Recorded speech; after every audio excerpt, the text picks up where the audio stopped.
Evangelho de Marcos 3, a partir do 7, diz o texto: Retirou-se Jesus com seus discípulos para os lados do mar. Seguiu da Galiléia uma grande multidão, também da Judéia, de Jerusalém, da Idumeia, da além do Jordão e dos arredores de Tiro e de Sidom. Uma grande multidão, sabendo quantas coisas Jesus fazia, veio ter com ele. Então, recomendou a seus discípulos que sempre lhe tivessem pronto um barquinho por causa da multidão, a fim de não o comprimirem, pois curava a muitos, de modo que todos os que padeciam de qualquer enfermidade se arrojavam a ele para o tocar. Também os espíritos imundos, quando viam, prostravam-se diante dele e exclamavam: Tu és o Filho de Deus. Mas Jesus lhes advertia severamente que o não expusessem à publicidade. Amém. Uma das perícopes mais simples desse evangelho é a que está diante de nós nessa noite. Mas essa perícope, essa pequena porção aqui dos versos 7 a 12, não deixa de ter implicações e aplicações muito especiais. Quando eu falo que é simples, porque a interpretação dela é muito simples. E eu vou procurar aqui, claro, considerando as minhas próprias limitações espirituais, intelectuais e comunicativas, mas eu vou procurar fazer o melhor possível para tornar o brilho desse texto mais perceptível aos irmãos. Porque cada trecho, cada letra, cada frase, cada palavra das Escrituras são brilhantes, porque vem do Espírito Santo. Mas, às vezes, aos nossos olhos e às nossas limitações espirituais, nós não conseguimos assimilar ou perceber diante dos nossos olhos o brilho desses textos, dos textos bíblicos.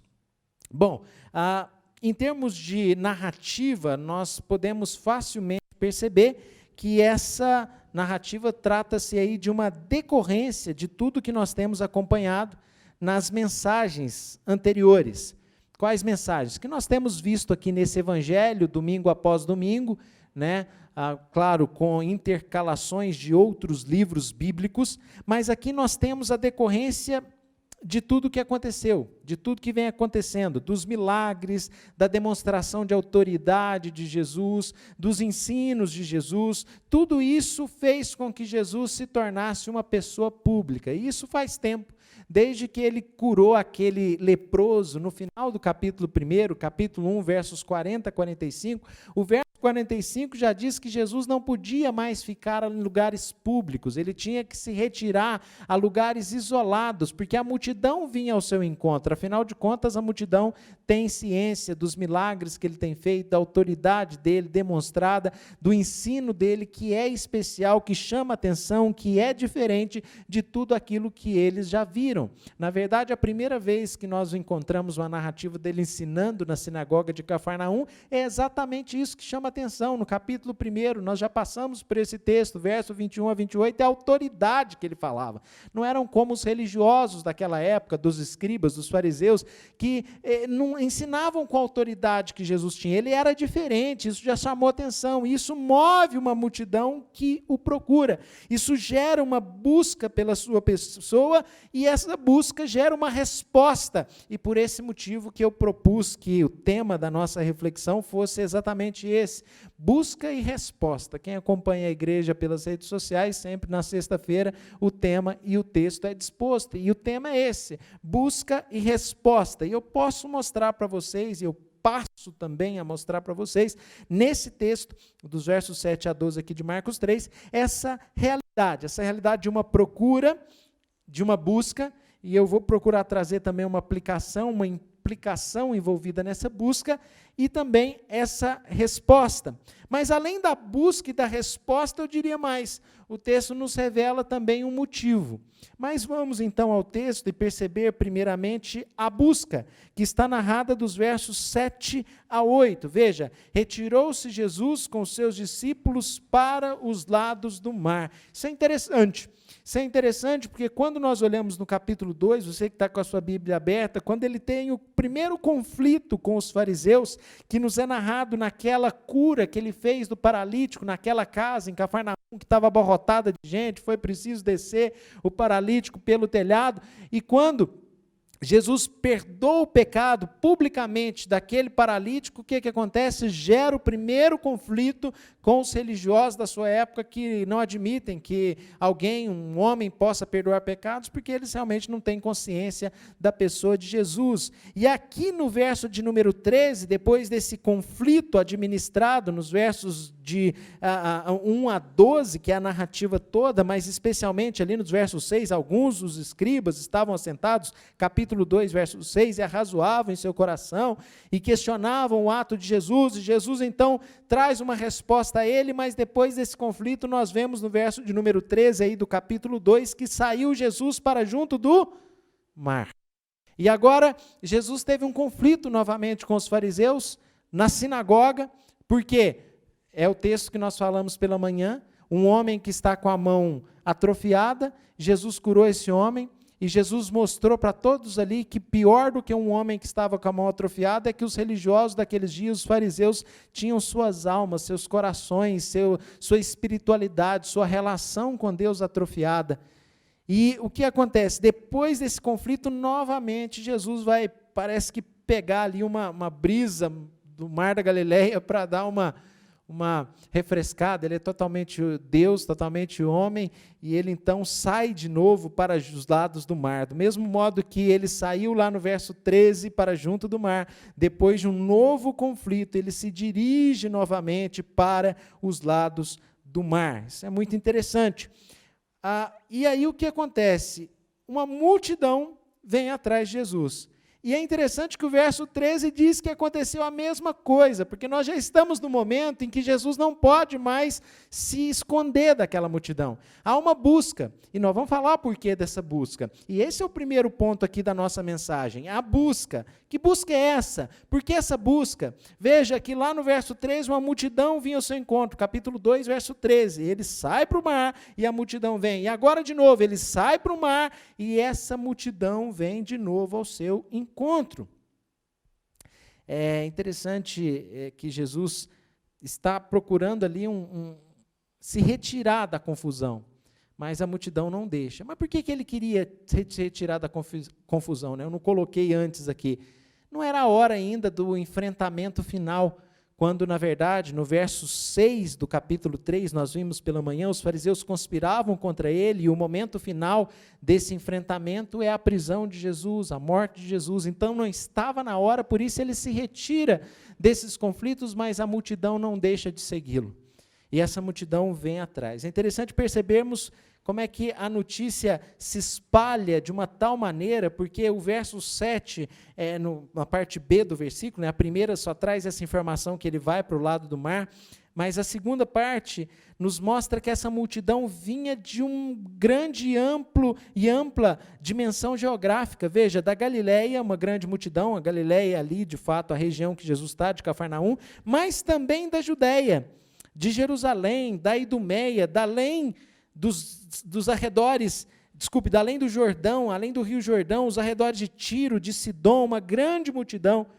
É interessante que os dados da geografia bíblica, se a gente pega o mapa e vai procurar essas regiões aqui, você se espanta com a dimensão geográfica da origem dessas pessoas, né, da amplitude geográfica da origem dessas pessoas que vinham buscar Jesus. Se você pegar o mapa da geografia bíblica, você vai perceber que é uma região muito ampla, e essas pessoas saem de diversos lugares para vir até Jesus.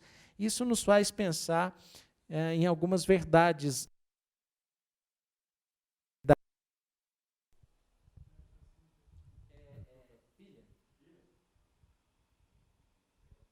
Tivemos aqui um problema de pilha que já está sendo resolvido.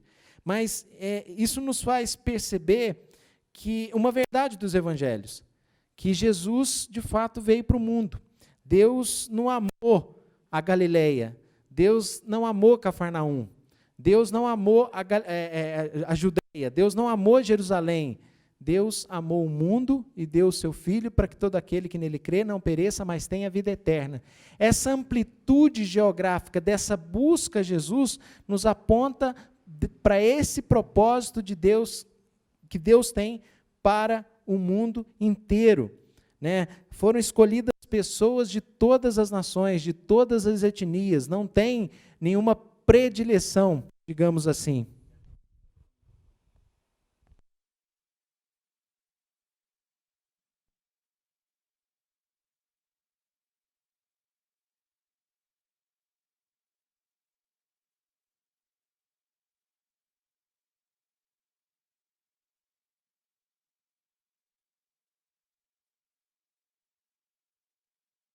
Teoria seria mais fácil, na teoria seria mais fácil trocar o microfone, mas por causa de questões protocolares e segurança, é melhor que eu fique com o mesmo microfone do que a gente ficar rodando microfones que vão sendo usados por outras pessoas. Então é isso que a gente está tomando cuidado aqui, por isso que eu preferi trocar a pilha do que trocar o microfone. Voltando à nossa reflexão do texto, isso, sem dúvida nenhuma, essa amplitude geográfica relacionada a essa busca por Jesus, revela esse alcance de Deus, seja pessoas de qualquer lugar, de qualquer nação, seja saudável, forte, doente, fraco, todos têm acesso a Cristo.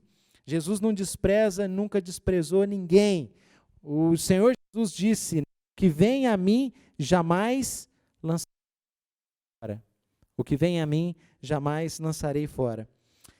E é interessante porque o texto diz, né, além dessa informação relacionada à amplitude geográfica daqueles que vão buscar Jesus, se nós voltarmos os olhos para o texto novamente, nós vamos perceber uma outra coisa. Essa multidão que vem todos esses arredores e desses pontos geográficos, diz o final do verso 8, que elas vêm por um motivo. O texto diz, sabendo quantas coisas Jesus fazia, vinha com eles.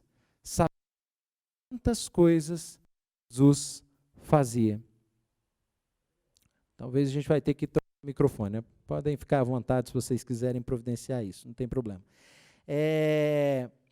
Sabendo quantas coisas Jesus fazia, vinha ter com eles. Isso aponta, meus queridos irmãos, para uma esperança que estava movendo essa multidão. Eles eram movidos por uma esperança. Quer dizer, uma busca a Jesus que se dá por esperança. E, de fato, eles tinham motivo, né, para ter essa esperança. O texto nos diz claramente, né, sabendo, veja o final do verso 8, sabendo quantas coisas Jesus fazia. O que Jesus fazia? Bom, se a gente começar a pontuar o que Jesus fazia, nós vamos encontrar Jesus, primeiro, ensinando com autoridade, na verdade, sendo batizado, maravilha, se dando ali na experiência dele com João Batista. Em seguida, nós temos o Senhor Jesus na sinagoga, como eu falei, ensinando com autoridade, exercendo autoridade sobre espíritos malignos. Em seguida, o Senhor Jesus curando a sogra de Pedro. Nós temos Jesus curando uma multidão em Cafarnaum. Isso tudo basta você olhar para o capítulo 1 desse livro do Evangelho de Marcos. Uma multidão que vai até o Senhor Jesus e recebe a cura. Em seguida, Jesus sai para pregar em muitos lugares, a povoações diversas.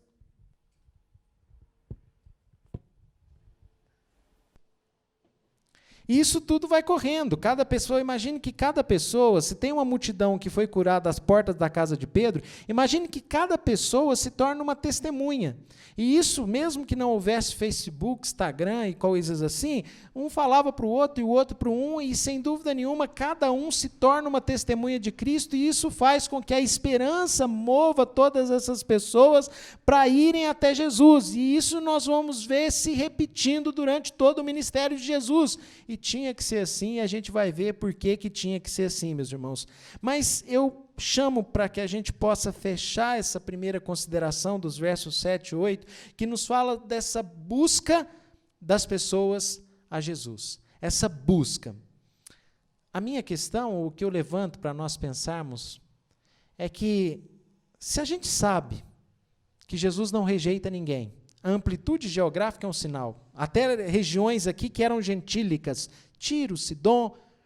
Se Jesus não rejeita ninguém que o procura, Se ele mesmo diz que ninguém que vem a mim, as minhas ovelhas vêm, ou as ovelhas que vêm a mim, de modo nenhum lançarei fora. Se nós sabemos que ele não recusa ninguém, de nenhum lugar, se nós temos ouvido falar sobre o que ele fez, tal qual aquela multidão ouviu, tomando consciência, né, do poder restaurador. Pela manhã nós vimos ele restaurar a vida, a mão de um homem, mas aquilo era a restauração de uma vida. Se nós vemos e sabemos de tantos milagres, se nós ouvimos tantos testemunhos, se o Senhor Jesus, como nós iniciamos esse culto cantando, continua vivo à direita do Pai e diz que quem vem a ele de modo nenhum lançará fora. Se o Senhor Jesus é aquele que ressuscitou, que levou cativo o cativeiro, que venceu a morte, que se assentou à destra do Pai, se o Senhor Jesus é aquele que nos chama, se o Senhor Jesus é a expressão do amor de Deus por nós, porque Deus amou o mundo de tal maneira que deu o seu Filho unigênito para que todo aquele que nele crê não morra, mas tenha a vida eterna. Se o Senhor Jesus diz, vinde a mim todos que têm sede, porque do teu interior fluirão rios de água viva. Se o Senhor Jesus é aquele que diz, vinde a mim os que estáis cansados e sobrecarregados, que eu vos aliviarei. Se o Senhor Jesus é aquele que diz que é o caminho, a verdade e a vida. Se o Senhor Jesus não somente diz, mas se você conhece tantas pessoas do passado próximo, do presente, que viveram esse encontro transformador com Jesus, a minha questão é, por que que tantas pessoas têm preferido assistir Jesus trabalhar na vida dos outros? Quantas pessoas que, ao invés de ter Jesus trabalhando em suas próprias vidas ou viver uma experiência com Cristo, preferem ficar assistindo no YouTube testemunhos verdadeiros de pessoas que tiveram um encontro com Jesus? A minha adolescência foi marcada por figuras da música, de um estilo musical que eu sempre gostei, mas há uma história que me deixa muito triste. Sempre nós cantamos aqui, o grupo de música canta uma ou outra música do Rodolfo Abrantes. Rodolfo Abrantes tem uma história muito interessante. Virou hoje um compositor, uma referência para nós de caminhada com Deus, com simplicidade, com fidelidade.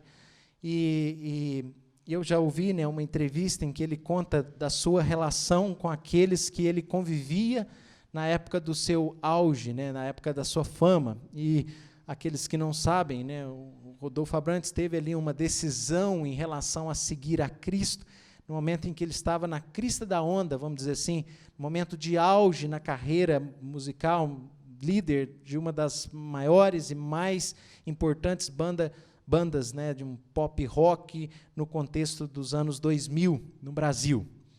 E ele então tem a sua experiência com Cristo, e ele tem sua vida transformada por Cristo, e ele realmente muda toda a sua rotina. E eu ouvi ele contar sobre um encontro que ele teve pouco tempo depois da sua conversão pública, da sua profissão de fé e uma tomada de caminhada diferenciada. E ele fala sobre um encontro que ele teve com uma figura muito conhecida também dessa área musical, né, aquele que era o vocalista e líder da banda Charlie Brown, o Chorão. E ele fala que num evento aqui da Baixada, eles se encontraram, e o Rodolfo teve a oportunidade de, por um bom tempo, falar um pouco para o Chorão sobre a sua experiência. Na verdade, não porque o Rodolfo quis, mas o próprio Chorão, Alexandre Magno Abrão, é o nome dele, quis ouvir do Rodolfo. Espera aí, o que aconteceu? Me conta, porque eu quero entender. E o Rodolfo dividiu com ele o que aconteceu. E, segundo o Rodolfo, ele disse, isso é público, né? Segundo o Rodolfo, o Chorão lhe disse, nossa, eu também preciso tomar uma decisão em relação a isso. Eu preciso tomar uma posição em relação a isso. Infelizmente, a história do Chorão não terminou como a história do Rodolfo. Infelizmente, o Chorão foi encontrado morto num apartamento aqui, na época avaliado em R$2 milhões, porque ele era famoso, ele tinha como uma carreira tão promissora, né, uma carreira tão exitosa como a do Rodolfo na área musical, mas ele parece que preferiu, naquele momento, optou livremente de assistir ao que Jesus tinha feito na vida do Rodolfo, sendo que havia um convite e um conhecimento. E eu pergunto novamente, nós sabemos que Jesus não rejeita aquele que vem até Ele, nós sabemos que poderosas transformações Jesus pode fazer na vida das pessoas. Por quê que uma grande quantidade de pessoas preferem assistir Jesus trabalhando na vida dos outros? Meus irmãos, busca semelhante a essa que nos é relatada pelo evangelista Marcos nos versos 7 e 8 que nós lemos, precisa também ser encontrada nos nossos dias. Esse tipo de busca é uma busca especial, porque ela está baseada numa esperança em relação a Jesus Cristo.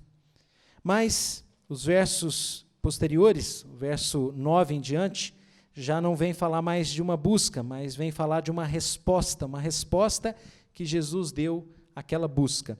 E essa resposta pode trazer também algumas considerações, tal qual esses versos 7 e 8 permitiram que nós fizéssemos. É possível que nós tenhamos boas considerações também a partir do verso 9, que é a resposta. E essa resposta se revela, eu diria, com duas características. A primeira é planejamento, e isso é muito interessante. E a segunda é compaixão. Por quê? No verso 9 nós vemos planejamento. Olha que interessante, irmãos. Então recomendou aos seus discípulos que sempre lhe tivessem pronto um barquinho, por causa da multidão, a fim de não o comprimirem. Jesus está preocupado com o quê? Jesus está preocupado com a sua segurança pessoal. Mas ele não é Deus? Ele não é todo-poderoso? Como é que ele pode estar preocupado com a sua segurança pessoal? Lembre-se de uma coisa, as duas naturezas habitam junto em Cristo. As duas naturezas. Ele não é somente Deus, ele é completamente Deus, mas também completamente homem. E como um homem, ele está preocupado com a segurança, a fim de não ser comprimido por aquela multidão, diante de um alvoroço, diante da aglomeração. Ele pode um acidente acontecer. E ele então dá uma orientação, tenha um barquinho, por quê? Porque eu posso subir no barquinho e ao invés de ficar na praia sendo comprimido, apertado, causando um alvoroço, eu fico no barquinho e do barquinho eu ensino. Isso se tornou uma prática de Jesus. Se vocês adiantarem um pouquinho as páginas das suas Bíblias e irem no capítulo 4, no versículo de número 1, vocês vão encontrar exatamente isso. Veja, ele está ensinando à beira-mar, voltou Jesus a ensinar à beira-mar e reuniu-se numerosa multidão a ele, de modo que entrou num barco, onde se assentou, afastando-se da praia, e todo o povo estava à beira-mar na praia. Então ele fica já no mar e o povo na praia, evitando assim maiores aglomerações e até a questão da segurança pessoal dele, a segurança física dele, a fim de não o comprimirem. O texto é muito claro. Ele não poderia arriscar a sua vida, pois Deus, na verdade, o protegeria. Quer dizer, a pergunta é, ele não poderia ali arriscar a sua vida, ele não poderia ficar ali por amor à multidão e tal, e Deus iria, o Pai, protegê-lo e não ia acontecer nada. Lembre-se que o diabo disse para Jesus, lá no deserto, levando o pináculo do templo, Mateus 4:7, atira-te daí, porque aos anjos dará ordens ao teu respeito. E Jesus diz, sua hermenêutica está errada, você está interpretando mal o texto. Não tentarás o Senhor teu Deus. Bíblia interpreta a Bíblia. Então o diabo estava fazendo ali uma hermenêutica completamente equivocada, tentando Jesus a se atirar, quer dizer, agindo de forma a prejudicar a sua própria integridade física. Mas aqui Jesus se preocupa. Essa mesma preocupação é evidenciada pelo apóstolo Paulo a Timóteo, no capítulo 5 da epístola, no verso 23, olha, não toma água só não, toma um pouquinho de vinho por causa do seu estômago e por causa das suas frequentes enfermidades. Você é muito doente, meu filho, toma remédio, se cuida. Essa preocupação é esboçada pelo profeta Isaías, no capítulo 38, verso 21, no seu trato com o rei Ezequias, quando diz para ele, olha, passa essa pasta de figo na sua úlcera. Ezequias já tinha recebido de Deus a informação de que ele não iria morrer, mas ele precisava se cuidar. Um cuidado com o físico, um cuidado com o corpo. O próprio Senhor Jesus, em Mateus 10,16, diz sobre a importância de sermos prudentes como as serpentes. Cuidado. Sejam cuidadosos. No mesmo capítulo de Mateus 10, no verso 23, ele fala sobre fugir de perseguidores. Olha, se vocês estão numa cidade e perseguidores vêm, fujam para outra. Se cuidem, se protejam, sejam prudentes, conscientes. E Jesus mostra a sua preocupação com a sua segurança física para que a multidão não o comprimisse. Eu tenho a impressão que se Jesus vivesse nesse tempo, ele usaria máscara. Porque ele era consciente e responsável. Eu tenho a impressão que se Jesus vivesse nesse tempo, ele usaria álcool em gel, tomaria vacina. À luz desse versículo e da sua preocupação e do seu planejamento para evitar qualquer acidente, eu tendo a pensar que Jesus, como uma autoridade, não sairia por aí dizendo se tratar de uma gripezinha. Eu acho que, quando eu olho a preocupação de Jesus com ele mesmo e com as multidões, eu vejo que Jesus não trataria com descaso os riscos envolvidos nessa séria doença que levou tantos a mortes, inclusive entre nós, na nossa comunidade. Eu tendo a pensar que se Jesus se preocupa com segurança, e se Jesus se preocupa com segurança, é melhor você, querido crente, ou você que está me assistindo, ou quem vai assistir essa mensagem, parar de descontextualizar o Salmo 91 e começar a se cuidar. E começar a entender que os riscos estão aí e você precisa ser prudente. Pelo menos é o que eu percebo à luz das Escrituras, inúmeros textos. Esse planejamento contrasta em muito o mau testemunho que vemos em inúmeras igrejas que não seguiram protocolos de segurança. Jesus segue protocolos de segurança, mas muitas igrejas a gente sabe que não seguiram protocolos de segurança. Fizeram reuniões em tempos que não deveriam fazer. Não prezaram pelo uso das questões de segurança, de máscara. Não seguiram os protocolos devidos. Jesus demonstra planejamento. Preparem um barquinho. Nós nem sabemos se ele usou nesse dia o barquinho, mas havia um planejamento, revelando uma consciência e uma responsabilidade. Eu acho que isso contrasta diretamente com as circunstâncias que a gente fica sabendo de igrejas que não planejam bem as suas atividades e acontecem acidentes. Estamos sujeitos, mas será de fato um acidente, não uma irresponsabilidade. Mas a gente ouve sobre teto cair, a gente ouve sobre aglomerações que causam morte, maus testemunhos, quando Jesus, ali no seu ministério, tinha ali uma orientação relacionada à segurança. Veja, não é por outro motivo não, olha. Está claro aqui, olha. Veja, preparem um barquinho por causa da multidão, a fim de não o comprimirem, a fim de não apertarem. Como é que seria isso? O que iria acontecer? Esse barquinho nos ensina grande lição, meus irmãos. Percebemos que, de fato, podemos aprender com um texto simples da Bíblia, né, sobre a busca a Jesus, sobre uma realidade que envolve o alcance de Jesus a pessoas de diversos lugares, a essa realidade que Jesus não despreza aqueles que vêm até Ele, e essa realidade que, sabendo o que Jesus fazia, eles vêm ter com Ele. Chega de ficar vendo o que Jesus faz na vida dos outros. Foi a nossa primeira aplicação, que você viva na sua vida aquilo que Jesus pode fazer, e é especial o que Jesus pode fazer.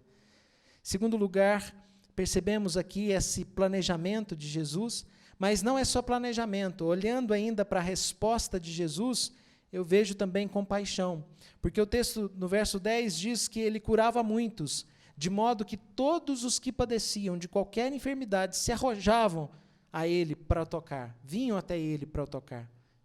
Talvez por isso ele pediu o barco, porque senão imagine se apertando, eles se aglomerando, se apertando, se pisando, se acotovelando, se machucando, pessoas que já estão doentes, já estão enfermas. Mas o Filho de Deus se preocupa com o bem-estar delas, não somente curando, porque diz aqui o texto, pois curava muitos, mas protegendo-lhes ou dando condições de proteção à sua integridade física. Será que justifica essa confiança que se diz ter em Deus? Não, nós confiamos em Deus, estamos cobertos e tal. Prudência, prudência. Mas também cura e o poder manifesto. Ao mesmo tempo que a natureza humana é claramente perceptível no verso 9, a natureza divina, poderosa, é claramente percebida no verso de número 10. quando enfermidades são curadas, quando Jesus cuida e recebe essas almas desvalidas, ele recebe esses doentes e ele recebe em todos os sentidos, com cuidado da integridade física deles, com cura para suas enfermidades. Mateus capítulo 12, versos 15 a 21, é uma narrativa paralela a esse texto, e diz que ele não esmaga a cana quebrada ou apaga a torcida que fumega. O que é isso, né? A cana quebrada é aquele arbusto que já está ali quebrado, e ele não vem e esmaga, mas ele cuida, na verdade, ele não vem para esmagar aquele que é fraco, ou apagar a torcida que fumega, um fogo que já está apagando. Pelo contrário, cada pessoa curada ali é uma pessoa que está comprometida com a enfermidade, mas Jesus o socorre, Jesus o restaura, e cada um deles, como eu disse, vira uma testemunha. E nós temos uma nuvem de testemunhas. Uma nuvem de testemunhas, cada um que recebe a sua cura. Mas, diante dessa nuvem de testemunhas do passado, diante das nuvens de testemunha do presente, parece que a incredulidade ainda prevalece em muitos corações. Meus irmãos, não é só cura física. Jesus também ensinava, e a gente viu isso no capítulo 4, verso 1. Ficava no barquinho, ensinando a multidão. É um cuidado do pastor, de fato, do bom pastor do Senhor Jesus Cristo, que se apresenta como bom pastor, mas também vive como um bom pastor que cuida. Os versos 11 a 12, meus irmãos, eles nos conduzem a perceber um pano de fundo por trás desse contexto de busca e de resposta. Como eu disse, os versos 7 a 8 falam de uma busca e nós trabalhamos implicações e aplicações nessa busca. Os versos 9 e 10 nos falam de uma resposta e nós já trabalhamos aqui algumas implicações e aplicações dessa resposta. Mas os versos 11 e 12 nos fornecem um pano de fundo, porque aqui Marcos separa aqueles que estavam doentes daqueles que estavam possessos por espíritos imundos. E Marcos diz que também os espíritos imundos, quando viam, prostravam-se diante dele e exclamavam: Tu és o Filho de Deus. É curioso que o diabo esteja falando verdade, né? Porque ele é o pai da mentira. Mas essa expressão provavelmente é o temor, porque o Filho de Deus está destruindo as obras do maligno, o Filho de Deus está, de fato, o próprio Jesus diz que ninguém entra na casa do valente sem primeiro amarrar, o diabo está sendo impedido de fazer das suas maldades, porque Jesus está destruindo o reino das trevas e impondo de uma vez por todas a derrota do diabo e dos seus anjos. Depois nós vamos ter nas epístolas que ele expôs publicamente todo potestade ao desprezo, triunfando sobre eles na cruz, porque a acusação do diabo cai por terra com a justificação que nos é oferecida em Cristo. O diabo não pode me acusar e nem você de nada, porque Jesus já venceu ele na cruz. E aqui o diabo desesperado, e nós vemos essas manifestações muito frequentes no ministério de Jesus, porque a derrota está muito próxima. E o diabo desesperado dizia, como lá em Marcos capítulo 1, quando ele se manifesta na sinagoga: aqui temos nós contigo, por que o Senhor veio nos perder? Está lá, porque o Senhor veio nos destruir.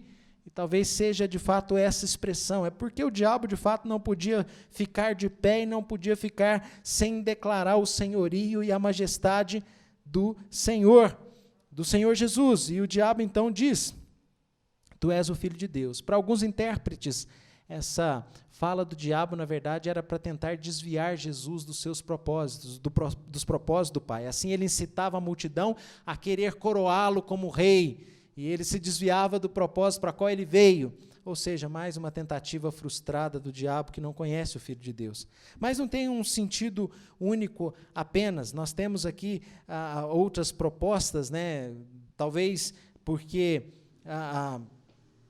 na verdade, enfim, várias interpretações são propostas para essa declaração de Satanás. Eu não vou entrar nas minúcias disso e já passo ao verso 12, porque Jesus advertia, né, aqueles demônios, né? O verso 12 diz: Jesus lhes advertia severamente que não expusessem a publicidade. E aí que eu falo também que temos outras e várias interpretações. Por que Jesus não queria que o diabo ficasse declarando que ele era o Filho de Deus? Pelo menos 3 possibilidades são interessantes. A primeira, porque a obra de Cristo era tão exaltada que não precisa de nenhum demônio ficar falando que ele é o Filho de Deus, não. Está na cara que ele é o Filho de Deus, essa busca revela que ele é o Filho de Deus, essa maneira como ele responde a essa busca revela que ele é o Filho de Deus, e essa é uma verdade, é o pano de fundo para a narrativa do texto, para as verdades que encontramos nesse texto.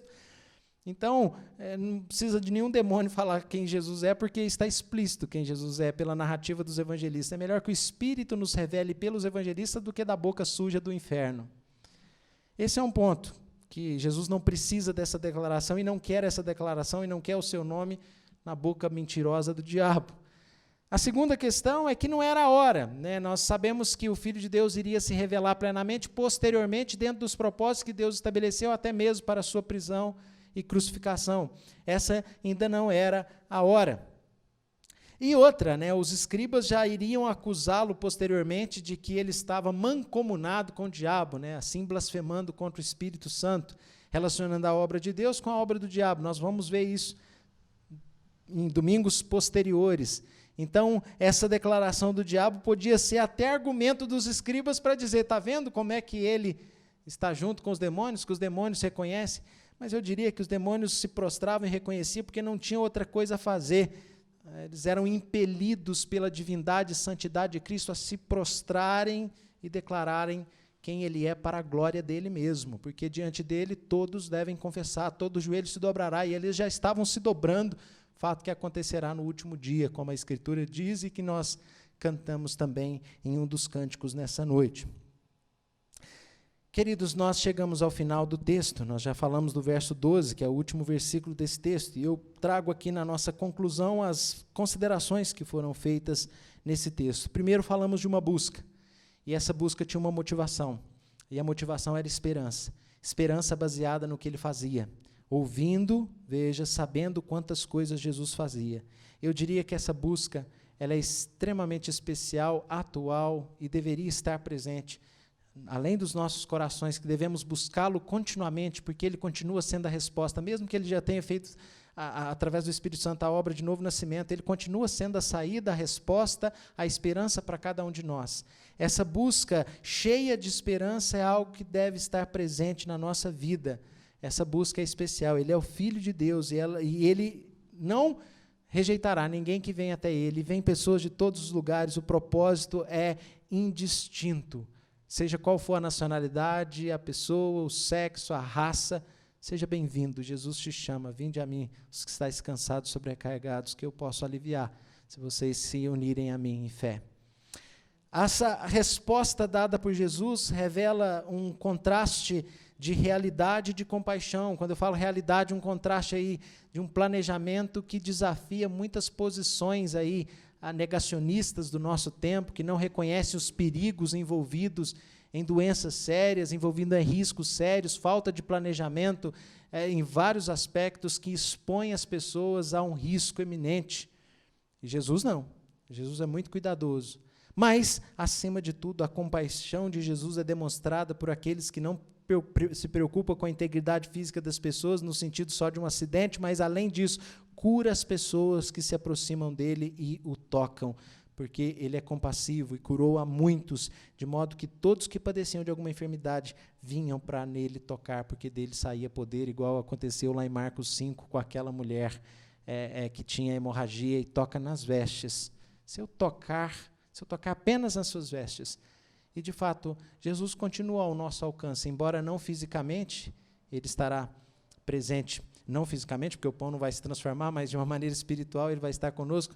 Então, a presença dele é espiritual, mas é igualmente restauradora e poderosa, e milagres são atuais, e nós podemos em Cristo viver isso. O motivo, como eu disse, é revelado por curioso que seja, mas toda boca tem que confessar que ele é o Filho de Deus. E é isso mesmo que diz aqui? Que tu és o Filho de Deus? Pois entre as profecias escatológicas, exatamente essa promessa, que toda língua confessará que Jesus Cristo é o Filho de Deus para a glória de Deus Pai. Toda língua confessará que Jesus Cristo é o Senhor para a glória de Deus Pai. Então, ali, na verdade, nós temos só um spoiler daquilo que vai se consumar de maneira perpétua, completa, no último dia, no dia do juízo.